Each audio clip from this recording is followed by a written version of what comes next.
Museum Sangiran merupakan museum arkeologi yang terletak di Kalijambe, Kabupaten Sragen, di Provinsi Jawa Tengah. Museum ini terletak di dekat situs fosil purbakala Sangiran. Wilayah ini merupakan salah satu warisan dunia yang telah ditetapkan UNESCO pada tanggal 6 Desember tahun 1996.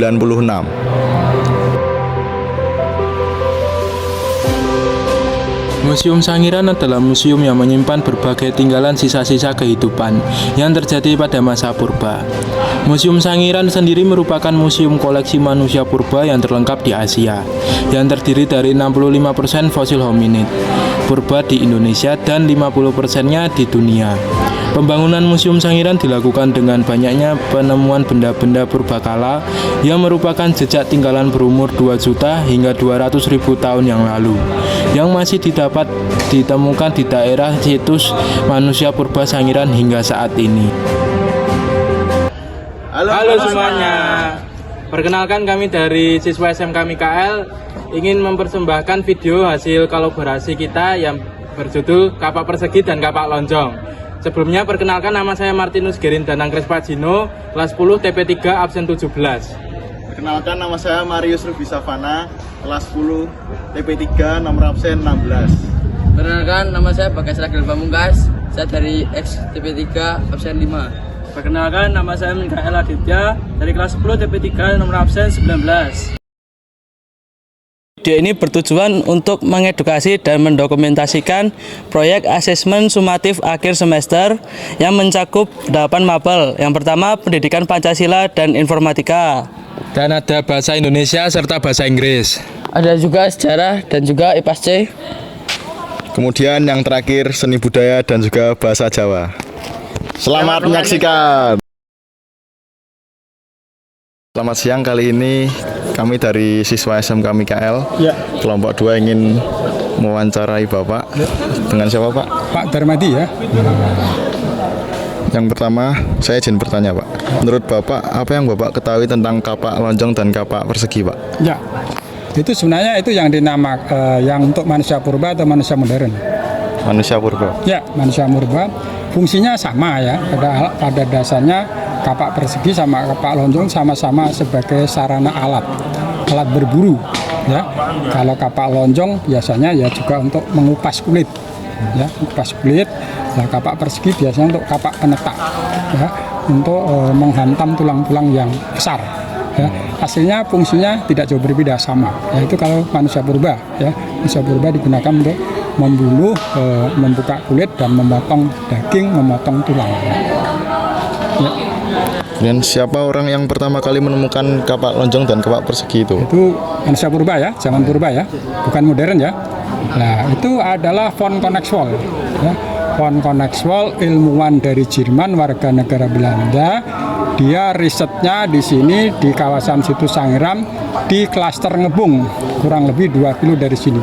Disitulah namanya ada industri alat-alat batu yang digunakan manusia purba. Banyak serpian di situ.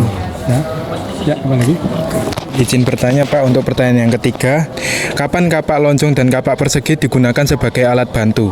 Ya, semenjak pertama kali manusia mengenal itu ya.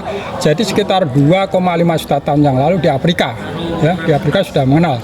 Nah, selanjutnya dia migrasi sampai di Sangiran 1,5 juta tahun yang lalu sudah otomatis di sini dia sudah mulai mengenal ya. 1,5 juta hadir dari Afrika sampai di Sangiran sudah mengenal alat-alat itu ya. Semakin ke sini yang awal mulanya misalnya hanya satu jenis kapak ya, misalnya kapak berimbas, dia bisa berkembang lagi menjadi kapak penetak ya, kapak tumbuk ya, termasuk bulat batu. Jadi berkembang ya, awal mulanya juga sesuai dengan kepahaman atau kemampuan berpikir manusia purba itu sesuai dengan kebutuhan yang dia gunakan atau dia perlukan.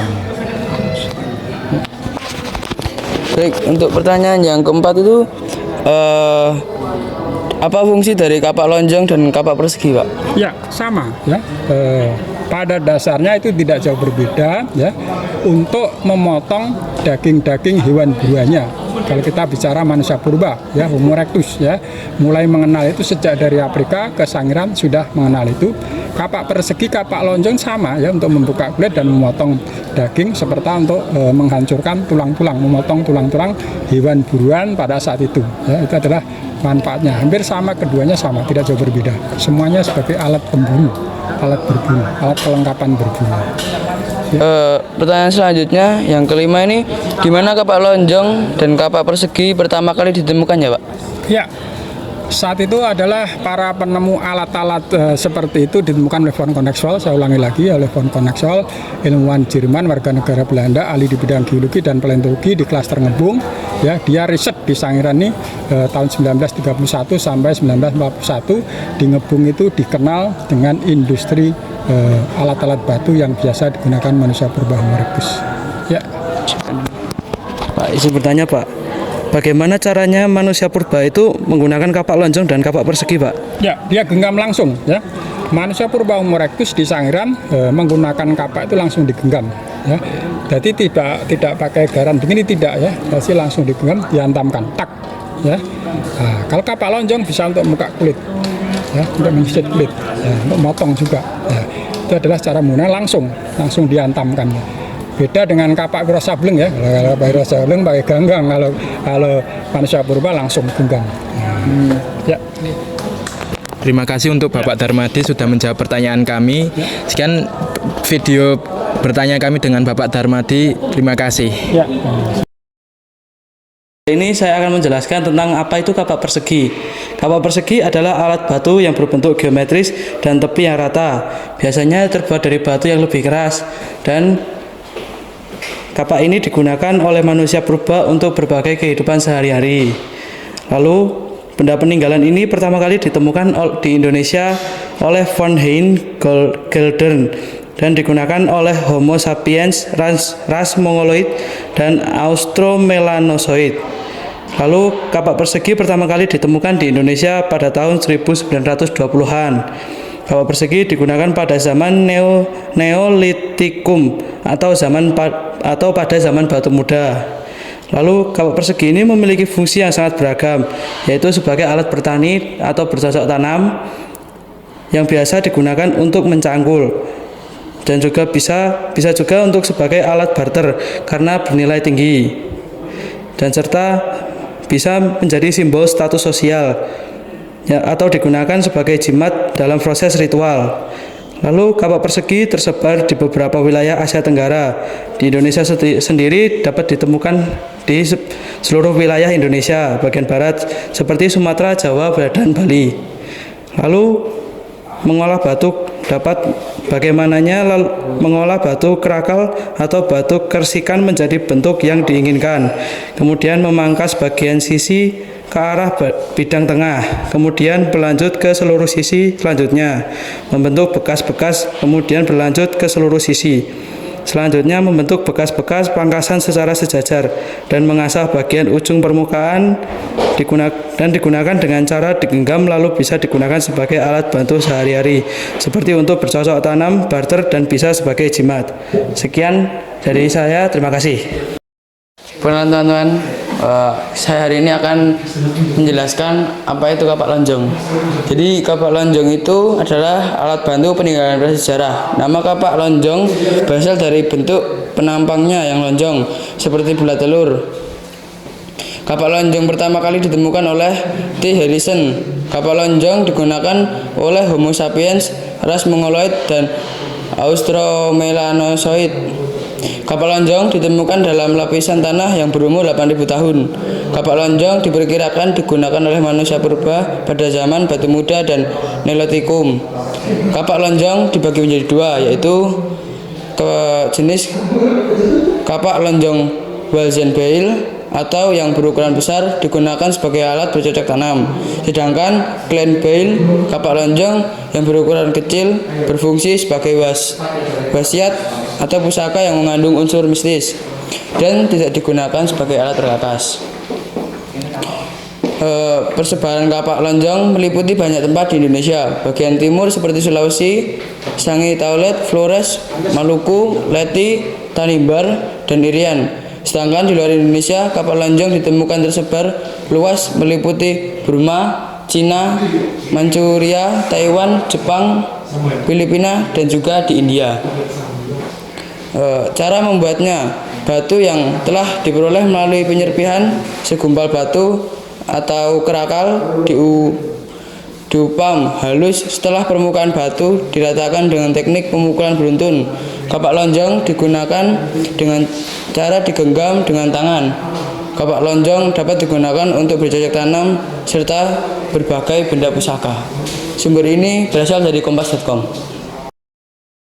Sugeng siang Pak, nyuwun sewu mengganggu wekdanipun. Tepangaken kita saking siswa SMK Mikael lajeng nundut priksa pitaken ngangge kebudayaan lokal wonten saking Sangiran menika. Saderengipun izinkan kula mundut priksa asma Bapak langkung-langkung rumiyin. Oke, siap. Nama kula David Fajar. Oh nggih. Terus samon kedua nih. Nggih. Miderek Bapak kabudayaan punapa ingkang wonten ing Sangiran? Kebudayaannya di Sangiran itu seperti tari gejok lesung, seperti payang kayak gitu ada, Pak. Nggih. Pertanyaan ketiga, sampun pinten warsa Bapak sadyan wonten Sangiran punika? Oke, kalau saya kan pemaris ya, berarti baru beberapa tahun, Pak. 5 atau 10 tahunan. Kalau Ibu sudah dari awal berdiri museum. Mana Ibu? Keluarganya Ibu itu termasuk pencetus berdirinya museum. Keluarganya Ibu. Kalau saya kan cuma pemaris berarti kan. Nggih. Generasi kedua. Generasi kedua. Nomor papat. Nggih. Souvenir ingkang dipun dadosaken dagangan punika saking pundi, Pak? Apa nggih punika damel piyambak? Ya, di sini ada beberapa sentra pengrajin. Memang kita di sini hanya khusus untuk menjualkan. Jadi memang ada beberapa sentra untuk yang membuat. Memang ada plotnya, plot masing-masing. Ada yang membuat, ada yang mencari bahan, ada yang membuat bahan, ada yang memasarkan bahan. Begitu. Kalau di sini memang khusus untuk menjualkan, tidak untuk produksi. Kalau produksi mungkin di luar museum ini. Begitu. Niki pertanyaan terakhir, Pak. Miturut panjenengan punapa ingkang saged panjenengan tindakaken kangge melestarikan budaya punika? Kalau menurut saya, bagaimana caranya kita untuk bisa melestarikan itu ya kita harus menanamkan mulai dari diri kita dan anak-anak kita. Gitu. Jadi ada rasa suka dulu. Kalau memang sudah tidak suka ya sudah, tidak tetap terputus itu rantainya. Tapi kalau misalnya tetap kita teruskan ke anak cucu kita, insya Allah masih adalah tradisi itu. Gitu. Oh, nggih. Matur suwun Bapak David nggih. Nggih. Oh nggih, matur suwun nggih, Pak. Ya, Pak.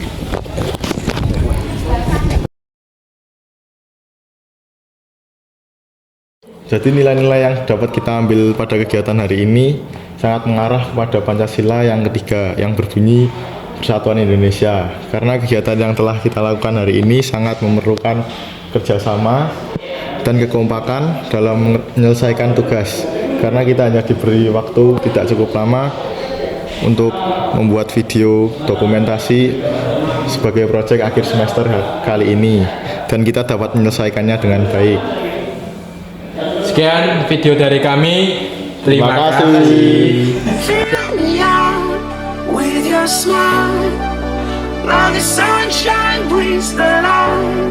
Fill me out with a flame. I will let you in this game. Take me out when I'm down. 'Cause with you I'm safe and sound. I'm safe and sound. I'm safe and